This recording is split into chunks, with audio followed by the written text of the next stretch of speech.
Hi everyone, this is Marley, and I have a story to tell you. And this happened on June 15, 2016, and it's the, what do they call it? Check scam affecting the Letgo.com website. And the first paragraph says it all.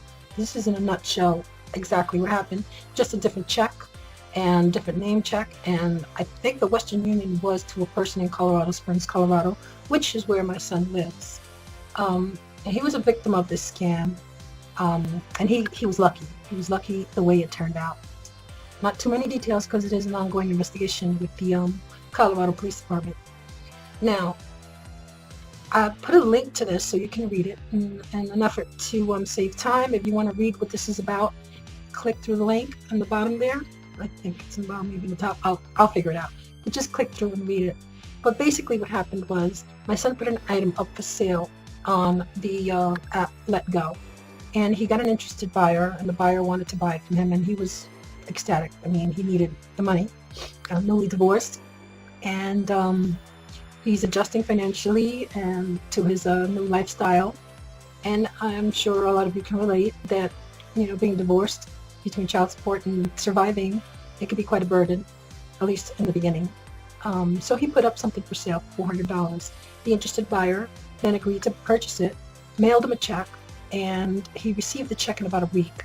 And the check came from, I think it's an insurance adjuster. I don't know if you've ever gotten money from an insurance adjuster when you've had a car accident, but that's what he got. He got a check like that, and it was made out to him, and it was for $1,500. Now, mind you, the item he put up for sale was only $400, so he was like, oh, okay.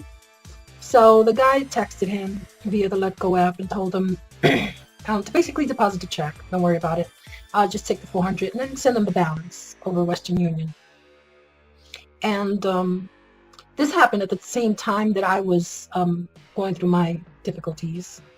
So he didn't really want to bother me or bring it up to me. He was trying his best not to burden me. So he kept it to himself. And he really, in his current situation, was not expecting a scam. I mean, these scams work best on those who are in the most need. And at the time, he was. So my son deposits the check. And he lets the guy know, okay, I deposited, as soon as the bank clears it, I'm going to send you the money. So the bank shut down the whole account. I mean, he couldn't do any withdrawals, any deposits, nothing. The bank just shut the whole thing down.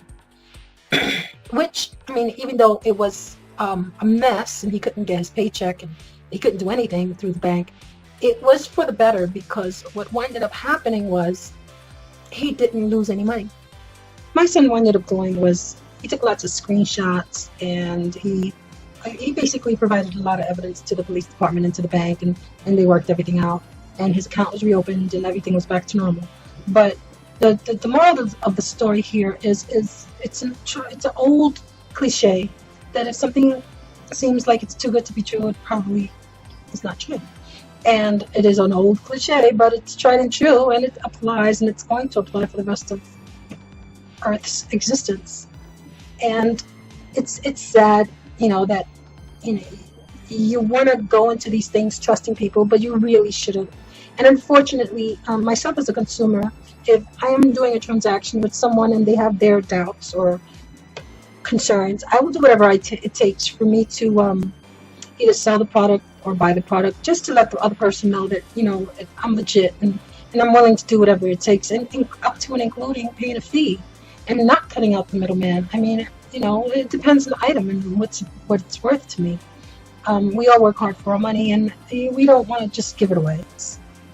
Just be very careful. Take your time, and I would even go so far as to sleep on it and discuss the matter with the person the following day.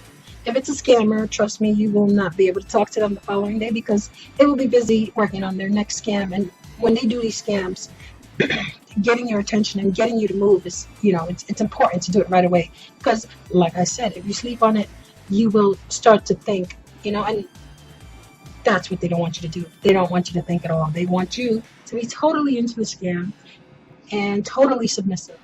And these scams, as I said, work best on those that are in need, those that, are in financial need, and it works on the elderly and just people in general that don't understand or don't know, or they're blinded by the fact that they're going to get some kind of financial relief. So education is key here, knowledge. Sometimes, you can know the person, and I do want to stress that there's a difference between a scam and a bad transaction. Okay, the purpose of the scam is to get something for nothing via trickery, via a lie, whatever. But the point is, you in your mind are thinking that you're getting something or donating to something, but in reality, you're not getting anything. It's just a scam. A scam is what a scam is.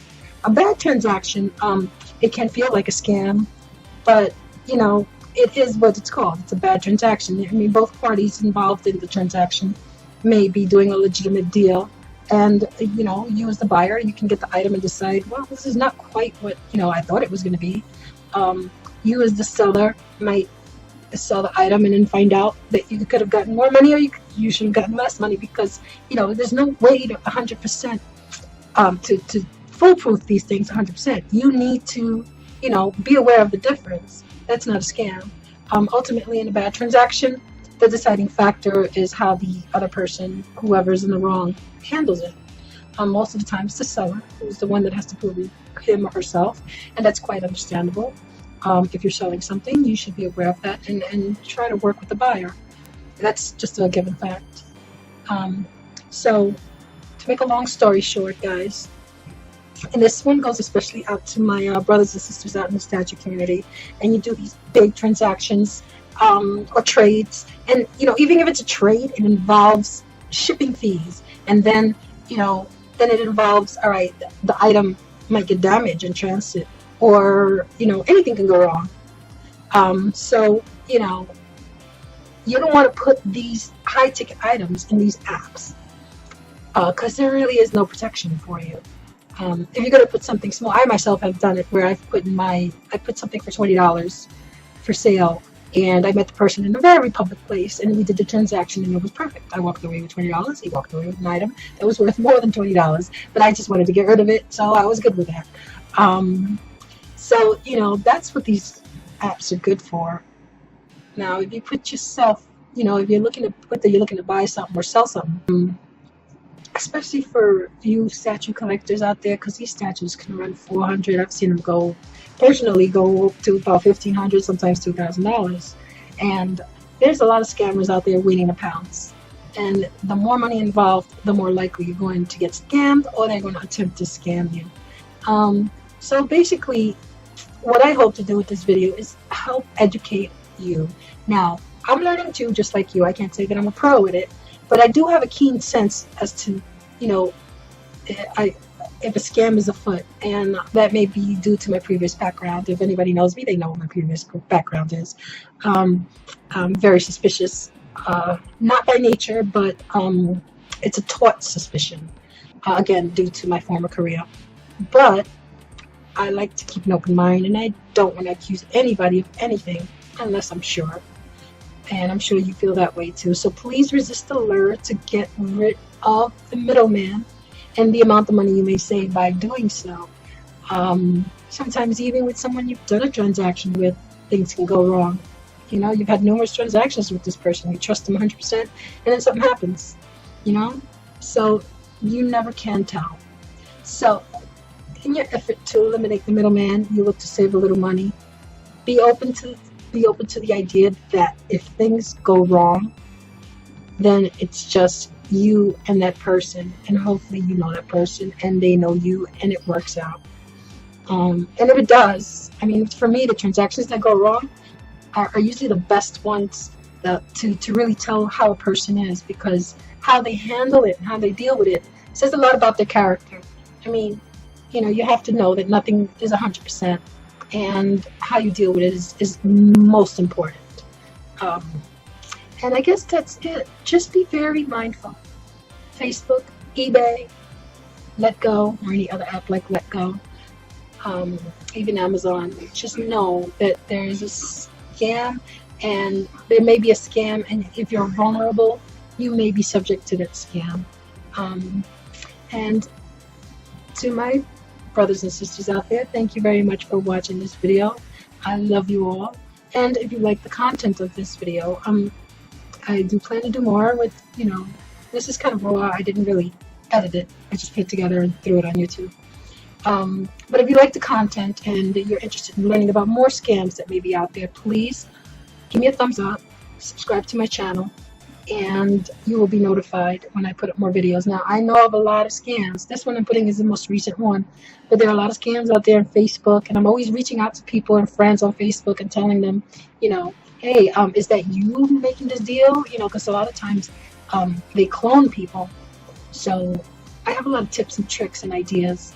If you feel you've been subject of a scam or you suspect you were scammed, leave something in the comment below, and maybe we can look into it further. Alright, so with that said, I want everybody to know that I love you. Thank you very much for watching, and thumbs up and subscribe. Bye.